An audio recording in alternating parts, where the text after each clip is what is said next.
At that moment, he stopped the car, the patrol car, and he noticed something. This body was floating above the ground. He turned on his high beams for a better view. Estaba vestida de negro y tenía los ojos grandes y tez morena. Ya no la alcancé a ver más. Estaba vestida de negro, traía un gorro con una punta hacia atrás. Pero no tenía nada de escoba, nada. Pero iba volando sola. The creature then suddenly flew at the car, smashing repeatedly into the windshield. So he put the car in reverse, the patrol car in reverse, trying to run away. He asked by radio for backup, and this flying thing was trying to grab her through the windshield. She was looking at him. It was very close. Terrified, the police officer raced backwards, hitting a wall and losing consciousness. Later, medical tests revealed that the officer had no drugs or alcohol in his system, but was in a deep state of shock. Psychological test revealed that he was not suffering and has never suffered any kind of hallucination or any kind of psychological disorders. Many ufologists say that what attacked the officer is a new and frightening alien being called a flying humanoid. One amateur video even caught two flying humanoids in the air together. This was like a huge dark being with some kind of big, huge cloak. Above this big flying being was a winged entity. Suddenly, a smaller being is expelled from the big flying entity and fly away. And then that smaller entity returned and was absorbed by the bigger one. ¡Ay, ay, se le pegó! ¡Se le metió! Como tapa. Some people think that these are bad aliens that are flying, trying to abduct people. However, these are only theories. We don't know exactly what's going on. But the images are there.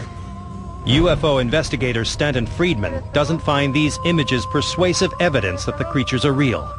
I've looked at a number of reports of flying humanoids. I wasn't terribly impressed. But believers like Ed Sherwood think it won't be long before these creatures and others make themselves known in the United States. The people of America are ready for the fact we are not alone. And I do think that coming up in the very near future, there is going to be an unprecedented UFO event, an event that once and for all affirms that we are not alone. Coming up, some residents of Phoenix, Arizona say they've experienced such an event. Is this proof that we're not alone? Thousands and thousands of people saw it. And later, have aliens been here before? The petroglyphs show objects hovering in the sky and little stick figure people pointing up, looking at it.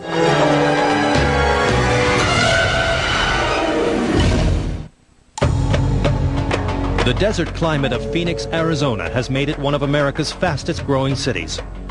Visitors seek out its luxurious spas and world-class golf courses, while residents enjoy sun-drenched days and moonlit nights.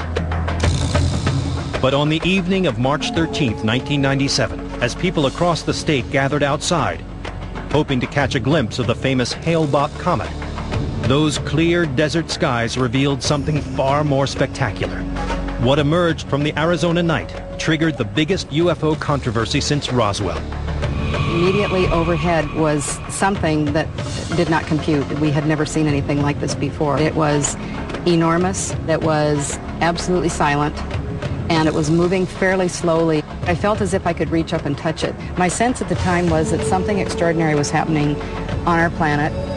A formation of extremely bright lights in a V shape flew from one corner of the state of Arizona to the other and turned around and flew back. 3 hours. Thousands and thousands of people saw it, were witnesses. There was a Little League game going on, and they all saw it. The kids saw it, the coach saw it, the parents saw it. There were people that were shopping, going in and out of the malls, and they saw it. There were people who were outside jogging, and they saw it. The lights took an extremely low path through restricted airspace. And no one seemed to know what these lights could be, or where they came from. Were extraterrestrial beings involved?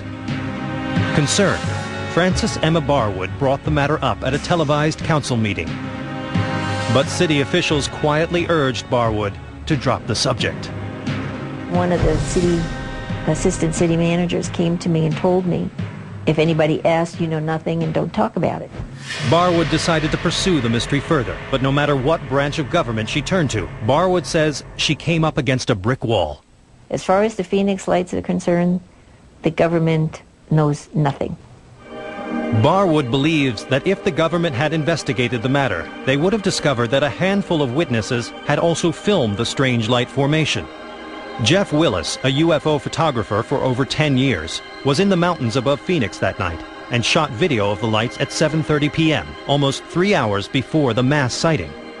They were probably, I would say, a good, probably about 35 miles away, and from their size, it's really hard to determine, but I would say they were probably as big as 3 jets put together in length. They were really big, and they were moving very slow. They had to have been something strange, for sure. The footage that revealed the most detail was shot later that evening by a physician who until recently remained anonymous. I was a healthy skeptic when I began all this. Even though I saw something myself, I didn't come forward for 7 years. I stayed anonymous, looking to try to find a logical explanation for what I witnessed. Dr. Kitai first saw the lights in 1995, 2 years before the mass sighting, just a few hundred yards from her secluded home in the mountains above Phoenix. When my husband and I had our first close sighting, it was as close as that tree right there. It was extraordinary. There were 3 amber orbs in a triangle formation just hovering about 50, 75 feet off the ground for minutes. They were about 3 to 6 feet each, very soft amber color, and they didn't glare. And the thought going through my mind was, if I don't get a picture of this, nobody's going to believe it. As I was watching these 2 orbs, it felt that there was an intelligent presence staring back. Was this intelligent presence an alien being? Kitai believes yes. And in January of 1997, 2 months before the mass sighting, she saw the orbs again.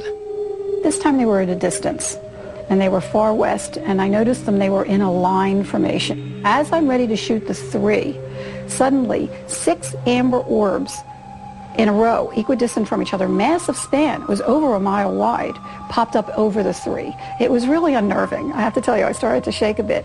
But I did take 6 pictures in a row. And as it turned out, I caught this unexplained phenomena head on, turning into a V shape as the 3 orbs underneath were disappearing. When Dr. Kitai realized how many other people had seen the lights that night, she decided it was time to share her footage with Village Labs, a high-tech computer imaging company. Founder Jim Dilatoso and his employees have years of experience in exposing fake UFO videos and photographs. I'm a scientist. I'm an experimenter. We're a lab. I hardly ever had said it before that the pictures that we had tested could be an extraterrestrial spacecraft. Using Kitai's video with 2 other videos shot at the same time, technicians were able to triangulate the exact position and path of the lights. We got very involved in converging all the images, matching up the times that the television news was on in the background with each of the cameras to create a position of greatest likelihood of where the object was placed. However, military personnel claimed that the lights were created by high-intensity flares from an Air Force A-10 aircraft. I think that best explains the eyewitness accounts and the actual videotape that we have of them. I mean, we have pretty good videotape. You can see them sort of coming into the screen, one after another, almost like there's a helicopter or a plane overhead that you can't see, dropping them one by one.